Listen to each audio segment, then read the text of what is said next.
What's going on, guys? Logan here, and today I'm going to be bringing you the gear loadout video for the trip Doc and I have coming up extremely soon. It's a winter trip, supposed to be a snowstorm.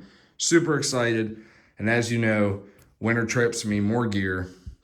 And we'll go ahead and just get right into this. So here in the top left, we have that Everly Stock pack, which I have good news. I will be upgrading soon to a Hyperlight pack that has like double the storage. It'll be great for all season, especially winter. I'll be able to carry all my stuff more comfortably. I won't have to do as many things to make it work for these bigger trips. Below that, we have the Rainfly. This is the Rainfly to the Everly Stock pack, tucked in between the pack and the my Foshier cell phone pad here. Obviously, this is what I'll be sleeping on. I have that nice air pad, and it's super convenient, but for me, it's just a lot of extra work. And I do other methods to insulate myself from the ground using this and other layers that I'm not bringing the air pad. I want to save that space. Coming down here, this will be a mid layer most of the time. This is a Patagonia fleece, and I'll have one of my base layers on below. So actually, these are mid layers. This is Marine Corps waffle top and bottoms. There's Patagonia pants, Patagonia beanie, and then the fleece. So I'll have these base layers on here, these merino wools. And then I'll have this on outside of that. We'll go back up to the top up here, and we have, this is a Frog Togs waterproof top that I'll have over the Patagonia here if the snow is melting quick. Probably regardless of if the snow is melting fast or not, just to keep this layer dry. Beside the Frog Togs, we have my Pikes Trail. Those are boot gaiters to keep snow out of my boots. Moving right to that, we have a ski mask. Below that, say Outdoor Vitals insulated booties. They're awesome. Have some insulated Carhartt gloves. And then over here in the top right, we have the Happy Top, or this is the Happy Bottoms and the Happy Top. They're extreme cold weather system. They're life-saving, and they come with me on every trip where I know, because the wind chills at night are supposed to be in the negatives, so it's going to be extremely cold, single digits. Not trying to play around with it.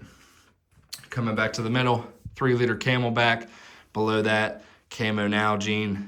Move over here, Mountain House chicken teriyaki, Peak Refuel biscuits, and sausage gravy. That's not the only food I'm bringing. You need to be eating high calories, as you know, in cold weather, especially when you're making movement, working at the camp, things like that. So I'm obviously going to have extra food and snacks that I'm going to pick up before I head up into the mountains.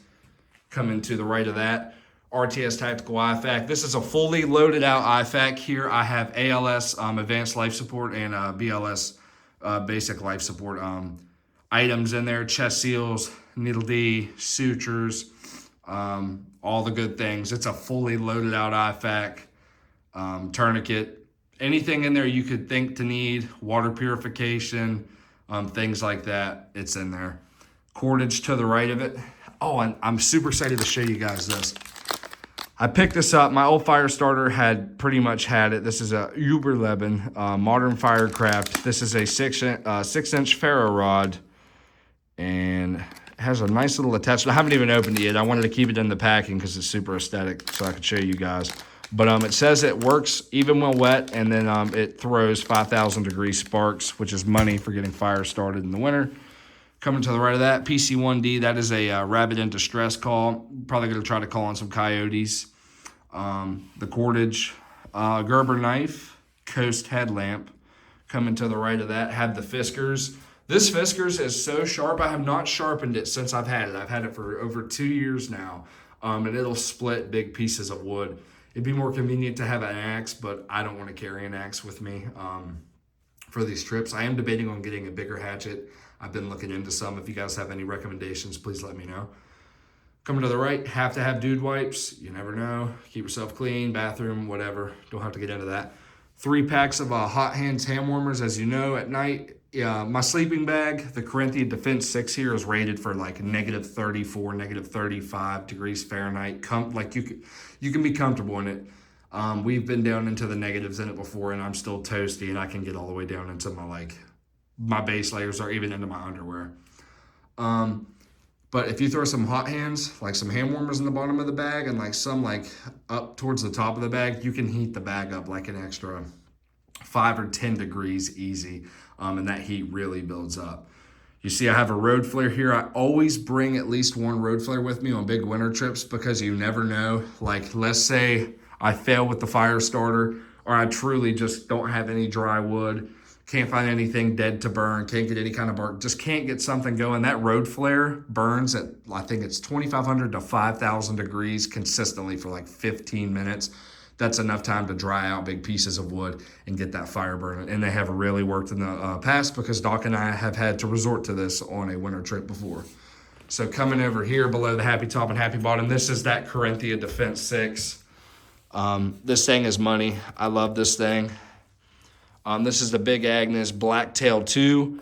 This is a 2-man tent. Yeager and I used it last trip. I'm taking it on this trip as well. Awesome tent. Rainfly is awesome. Just a solid tent in general. The wind, 50, 60 mile per hour wind gust. It wasn't really affecting the tent. I did have to move it at one point just to angle it differently, because it was like directly getting hit by the wind coming from the open tundras. But as soon as I moved it, everything was solid, worked well, went great. Below that, to the left, we have the SIG P365XL, one extended mag in it, 16 round extended mag. Go ahead and drop that out for you guys. Yeah, just carrying one mag with me this time. Don't plan to have to be shooting any rounds, but it's nice to have for any 2- or 4-legged threats. Coming to the right here, not bringing the original tent stakes with this. Not that they're terrible, but Doc and I picked these up last winter. These are solid steel tent stakes, and I have a whole bag of them. They're heavier, but they're not going anywhere once they're in the ground. Have my pillow to sleep on. Have a waterproof max sack to put all my electronics and things in. Anything that I don't want to get wet can go in there. They're completely waterproof. Have my field chair. Something I really enjoy now that it's cold. My belt for my pants. Throw that over there. These are Moab 3s, like my warm weathers, but these are Primaloft insulated cold weather Merrells. They're waterproof completely. I've done creek crossings in them. I'm not going to creek cross in my shoes anymore. I'm actually ordering a pair of seal socks that Doc had on our very first ever winter trip.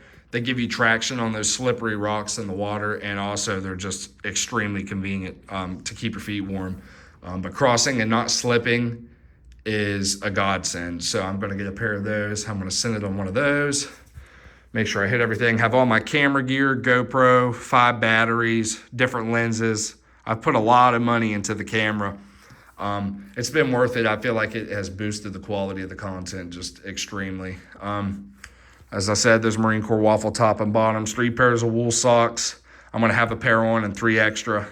Always bring extra socks so your feet can't be wet. You never know what could happen. And if your feet are wet and you cannot get dry and get warm, you are screwed. Map of the local area. Always bring a map. And one more thing. This thing on my wrist, as I show you in every video, this Garmin Tactix 7 is the best GPS device I've ever had. It has never failed me. You can save waypoints. You can see your previous movement. So if you move in the same area, or let's say you go to an elk camp or a hunt, something like that, you can track your past movements, know where you're at. You can make waypoints. You can mark camps. You can do so much on this. And the battery life is 31 days, and it only takes like an hour and a half to charge, and you have 31 days of battery. Track all your movements, calories, everything. Truly, if you're looking for a smartwatch that really holds up, I cannot recommend Garmin enough. So I have my Garmin, but even with the Garmin, I still bring a map of the local area so you can navigate through terrain features, kind of know where you're at. If you get lost, you can look at the elevation lines, look around, and terrain navigate, and then orient yourself that way. That's a skill to have if you're going to go in the backcountry, the wilderness, no matter how deep. Know how to use a map. Bring a compass. Bring GPS. Have your phone. Have every tool you can at your disposal in case you get lost, so you can get yourself out of there. I'm not going to hit on that anymore. You guys know that. Most of my viewers know that. If you don't, now you do. If you have any questions, put them in the comments. And then this, I've always wanted to show you guys. I don't think I have in the video because I always forget it to put it out, but I've taken it with me on like the last 3 trips. This is a Toaks titanium spoon. Great for MREs because the bags are super deep, and it weighs nothing because it's titanium. It's literally weighs like, it feels like a paper clip. But yeah, Toaks, awesome products, guys. I really appreciate you watching. If I missed anything or if you have any questions, feel free to put anything in the comment section. I love to hear your guys' comments, what you think, your criticisms, anything you recommend me to bring, things you bring from this, things that you wouldn't bring, anything else I just like hearing from you. If you enjoyed this video, please leave a like, drop a comment, and hit that subscribe button. It truly helps the channel out. I feel like big things are coming. The channel's been growing a lot. I've had a lot of good things happen, guys. And I really appreciate it. So as always, I'll see you guys on the next one, and the trip video for this winter backpacking will be up soon.